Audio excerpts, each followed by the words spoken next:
from the main station to a secondary one.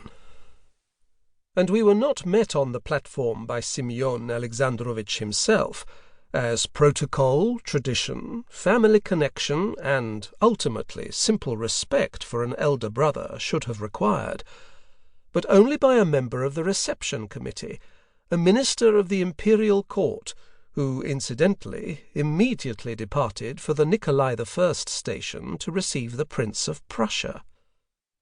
But since when has the heir to the Prussian throne been accorded more attention in Moscow than the uncle of His Majesty, the Admiral General of the Russian fleet, and the second most senior of the Grand Dukes of the imperial family? Georgii Alexandrovich did not show it, but I think he felt no less indignant than I did at such a clear affront. It was a good thing, at least, that Her Highness, the Grand Duchess Yekaterina Ioannovna, had stayed in St. Petersburg. She is so zealous about the subtle points of ritual and maintaining the dignity of the royal family. The epidemic of measles that had laid low the four middle sons, Alexei Georgievich, Sergei Georgievich, Dmitri Georgievich, and Konstantin Georgievich, prevented Her Highness, an exemplary and loving mother, from taking part in the coronation, the supreme event in the life of the state and the imperial family.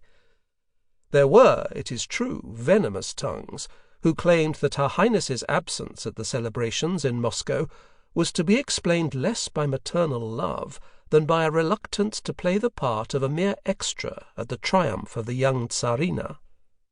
There was also mention of last year's incident at the Christmas ball, when the new Empress suggested that the ladies of the royal family should establish a handicraft society, and that each of the Grand Duchesses should knit a warm cap for the little orphans at the Mariinsky orphanage.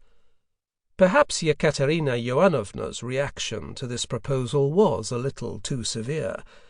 It is even quite possible that since then relations between Her Highness and Her Majesty had not been entirely good. However, no provocation was intended by my lady's not coming to the coronation. I can vouch for that. Whatever Yekaterina Ioannovna's feelings towards Her Majesty may be, under no circumstances would she ever presume to neglect her dynastic duty without a very serious reason. Her Highness's sons really were ill.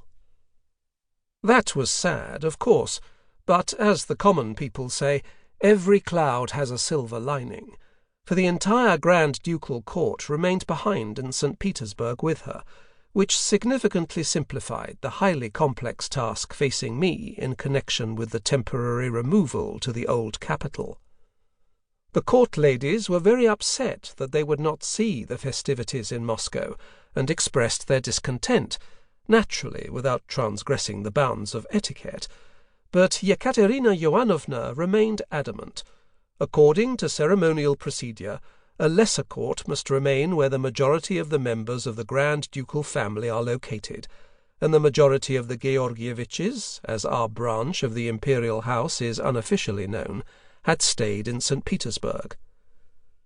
4 members of the family made the journey to the coronation: Georgii Alexandrovich himself, his eldest and youngest sons, and his only daughter, Xenia Georgievna. As I have already said, I was only too pleased by the absence of the ladies and gentlemen of the court. The court steward, Prince Metitsky, and the manager of the court office, Privy Councillor von Born, would only have hindered me in doing my job by sticking their noses into matters entirely beyond their comprehension. A good butler does not need nannies and overseers to help him cope with his responsibilities. And as for the ladies-in-waiting and maids of honour, I simply would not have known where to accommodate them, so wretchedly inadequate was the residence allocated by the Coronation Committee to the Green Court, as our household is known, from the colour of the Grand Duchess's train. However, we will come to the matter of the residence later. The removal from St. Petersburg went smoothly. The train consisted of 3 carriages. The members of the royal family travelled in the first, the servants in the second, and all the necessary utensils and the luggage were transported.